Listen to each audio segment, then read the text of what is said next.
দেখেন এটা বঙ্গোপসাগরের মাঝ প্রান্তের ভিডিও।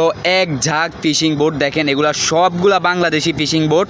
আপনারা দেখেন এখানে অনেকগুলা, এখানে প্রায় 1টা 2টা 3টা 4টা 5টা 6টা 7টা, এখানে পুরা এক ঝাঁক বেঁধে ফিশিং বোট ফিশিং করতে আসছে বঙ্গোপসাগরের মাঝ প্রান্তে। দেখেন এখন যেহেতু কোনো নৌ অভিযান নাই, সাগর মুক্ত, চাইলে তারা মাছ শিকার করতে পারবে। তো দেখেন এখানে পুরো এক ঝাঁক ফিশিং বোট চলে আসছে মাছ ধরতে বঙ্গোপসাগরের মাঝ প্রান্তে। আর সমুদ্র এখন অনেক নিস্তব্ধ।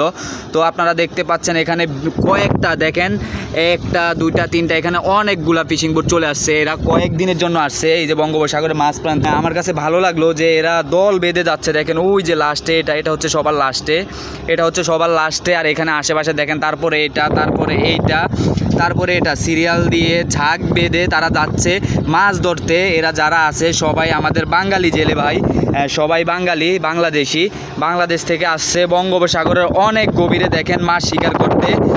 অনেকগুলা বোট একসাথে, এরা প্রয়োজনীয় খাবার পানি সব কিছু নিয়ে আসছে মাছ শিকার করতে, যেহেতু এদের সপ্তাহ 10 দিন থাকা লাগবে এই সমুদ্রে। তো যাচ্ছে গন্তব্যের উদ্দেশ্যে রওনা দিয়েছে এরা। অনেক, আমরা যেখানে আছি এখান থেকে আরও গভীর সমুদ্রে যাবে। আর এখানে আশেপাশে সব থেকে বড় মজার বিষয় হচ্ছে এই যে একটা বড় ফিশিং বোট, এটা এখানে আমার কাছে আসে নাই, দেখা যাচ্ছে না। ওনারা যেন সামনে একটা ঈদ, অনেক মাছ ধরে তারপরে কিনারে ফিরতে পারে, ওনাদের যেন মনের আশা আল্লাহ তাআলা পূরণ করে। সবার জন্য দোয়া ও ভালোবাসা রইল, সবাইকে যেন আল্লাহ সুস্থ রাখে। যারা জীবনের ঝুঁকি নিয়ে এই গভীর সমুদ্রে, এই বঙ্গোপসাগরের মাঝ প্রান্তে যারা মাছ শিকার করতে আসছে, আল্লাহ সবাইকে ভালো রাখুক। সবার জন্য অনেক অনেক দোয়া রইল।